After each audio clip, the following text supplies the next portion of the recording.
هندور وندور ونلف السبع بحور ونجيب لكم قصص من الخيال، هندخل مع أصحابها ونعيش جواها. بس قبل ما نبدأ ونقول يلا بينا نصلي على الرسول. كان يا مكان يا سادة يا كرام، ما يحلى الكلام إلا بذكر النبي عليه الصلاة والسلام. كان يا مكان في قديم الزمان، كان هناك ملك عنده 11 بنت جميلة، كانوا بيناموا في 11 سرير في غرفة واحدة. وأول ما يروحوا لفرشتهم تتقفل الأبواب بإحكام، لكن في كل صباح كانوا بيلاقوا أحذيتهم زي ما يكون كانوا لابسينها طول الليل وبيرقصوا بيها. ورغم كده محدش قدر يعرف ايه السبب وفين كانوا. وفي يوم أعلن الملك لجميع سكان القرية إن اللي هيكشف سر الأميرات ال11 وبيروحوا فين بالليل هديله اللي عايزه وهوليه ملك من بعدي. لكن اللي يحاول اكتشاف السر ومنجحش بعد 3 أيام وليالي أنا هقتله. وبسرعة جه ابن ملك من الملوك وكان مستعد إنه ينول الفرصة دي ويكتشف السر. وفي المسا تم نقل ابن الملك للغرفة اللي جنب غرفة الأميرات ال11. قعد ابن الملك يراقب الأميرات من غرفته، لكن وبسرعة نام ابن الملك. وأول ما صحي في الصباح شاف الأميرات نايمين، لكن أحذيتهم بتدل على إنهم كانوا بيرقصوا طول الليل، لأن أحذيتهم كانت متقطعة. وحصل نفس الشيء في اليوم التاني والتالت، فأمر الملك بقطع راسه. جه بعديه شباب تانيين، لكن كان حظهم كلهم نفس الحظ وخسروا كلهم حياتهم. كان فيه جندي عجوز بيمر في البلد اللي كان بيحكم فيها الملك، وهو ماشي في الغابة وكان مسافر قابل ست عجوزة. قالت له انت رايح فين؟ قال الجندي انا مش عارف اروح فين وايه اللي اعمله، لكن انا زي اي حد احب اعرف فين بترقص الاميرات ال11 وبعد كده ممكن اكون ملك في الوقت المناسب. قالت الست العجوزة دي مهمة مش صعبة عليك، بس خليك حريص انك ما تشربش اي شيء من اللي هتجيبهولك واحدة من الاميرات في الليل. اول ما تجيبلك المشروب اعمل كأنك شربته وانك نمت بسرعة. اديته العجوزة عباية وقالت له بمجرد انك تلبسها هتختفي ومحدش يقدر يشوفك، وبكده هتقدر تراقب الأميرات وتشوف بيروحوا فين. أول ما سمع الجندي كل كلام ونصايح العجوزة قرر إنه يجرب حظه. راح للملك وقال له إنه مستعد للمهمة دي. رحب الملك بالجندي جدا واداله ملابس ملكية. وأول ما جه الليل وهو كان قاعد خارج الغرفة جاتله الأميرة الكبيرة بكوب من العصير. أخد الجندي منها الكوب وكب اللي فيه من غير هي ما تحس، وبعدين عمل كأنه نام على سريره. أول ما سمعت الأميرات ال11 ضحكوا من قلبهم. قالت الأميرة الكبيرة: الراجل ده كان بإمكانه يعمل أي شيء إلا إنه يفقد حياته بالطريقة دي. وبعدين قاموا فتحوا الأدراج والصناديق وأخرجوا كل ملابسهم الجميلة ولبسوا ملابسهم وكانوا متحمسين لبدء الرقص.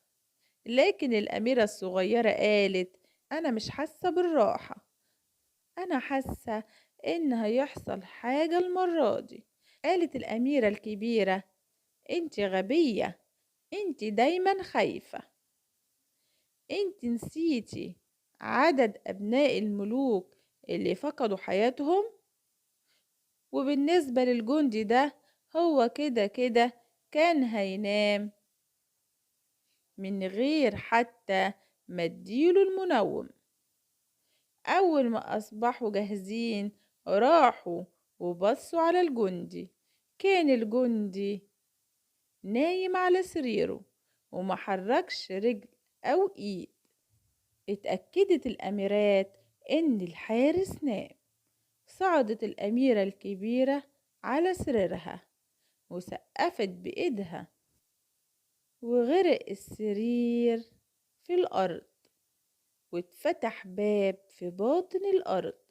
شافهم الجندي وهم بينزلوا من الباب واحدة ورا التانية، وكانت الأميرة الكبيرة هي اللي بتقودهم. حس إنه ما عندهوش وقت علشان يضيعه. قام ولبس العباية اللي اديتها له العجوزة، وأول ما لبسها اختفى في الحال ومشي وراهم من غير ما يشوفوه. لكن في نص الطريق داس على ملابس الأميرة الصغيرة، وهنا صرخت الأميرة لإخواتها وقالت: فيه شيء بيحصل، في حد مسك لبسي. قالت الأخت الكبيرة: انت إنسانة سخيفة، ده أكيد مسمار في الحيطة.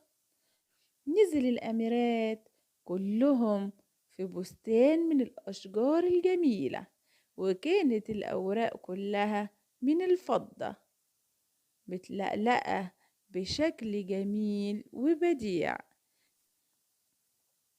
حب الجندي إنه ياخد تذكار من المكان، فقطع غصن صغير من الشجرة، لكن الغصن عمل صوت عالي. قالت الأميرة الصغيرة مرة تانية: أنا متأكدة إن كل شيء مش على ما يرام، انتوا ما سمعتوش الصوت ده. لكن الأميرة الكبيرة قالت إن العصافير هم اللي بيعملوا الصوت ده لأنهم فرحانين بينا. مش الأميرات لبستان تاني من الأشجار، وكانت أوراقها من الذهب. وبعد كده راحوا للبستان التالت اللي كانت أشجاره أوراقها من الماس. كسر الجندي غصن شجرة من كل بستان، وفي كل مرة يكسر فيه الغصن ويعمل صوت كانت الأميرة الصغيرة ترتجف من الخوف. لكن الأخت الأكبر قالت: أكيد الأمراء بيصرخوا فرحانين برجوعنا. وعلى جانب البحيرة كان هناك 11 قارب صغير فيهم 11 من الأمراء، وكانوا في انتظار الأميرات ال11. دخلت الأميرات مع الأمراء في القوارب وقعدوا يجدفوا. وهم بيجدفوا قال الأمير اللي قاعد في القارب مع الأميرة الصغيرة: أنا مش عارف إيه السبب، رغم إني بجدف بكل قوتي إلا إننا مش بنتحرك بسرعة زي كل مرة. وأنا تعبت جدا لأن القارب تقيل جدا النهاردة. قالت الأميرة: ممكن تكون حرارة الجو، أنا حاسة بالحرارة الشديدة. على الجانب التاني من البحيرة كانت هناك قلعة مضيئة، جات منها موسيقى جميلة، وهناك نزلوا كلهم ودخلوا القلعة،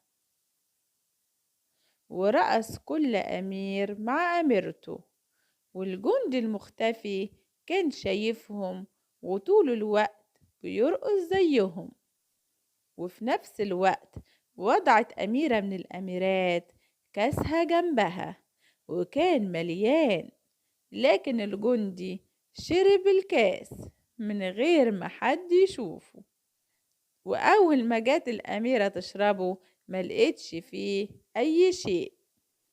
أول ما شافت الأخت الصغيرة اللي حصل حست بالخوف أكتر وأكتر، لكن أختها طمنتها.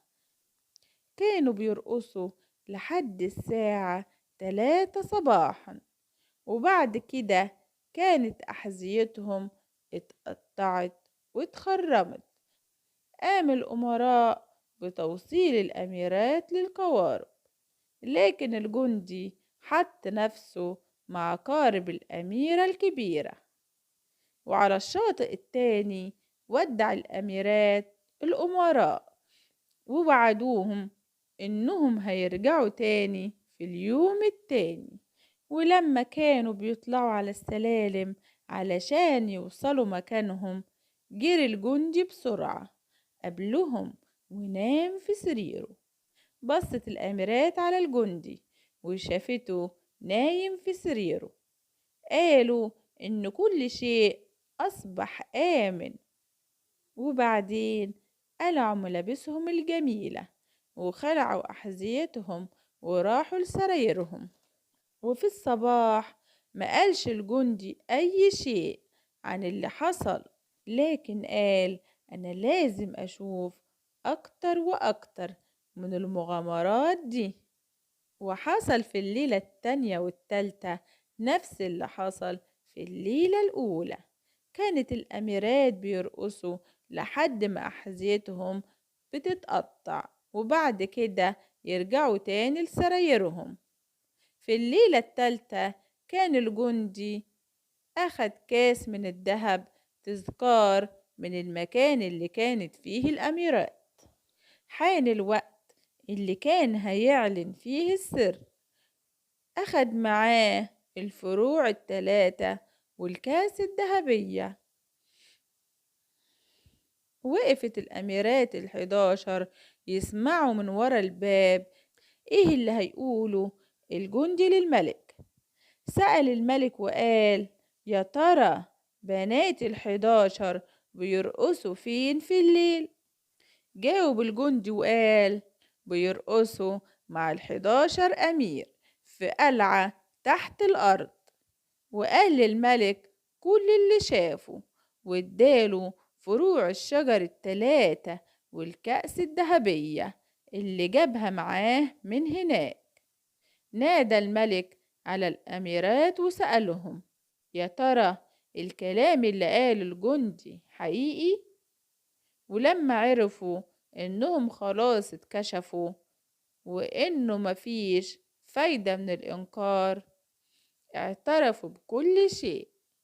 سأل الملك الجندي: تختار مين فيهم تكون زوجتك؟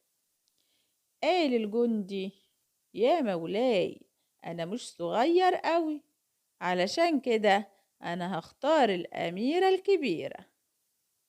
واتجوزوا في نفس اليوم، واختار الملك الجندي وريث ليه.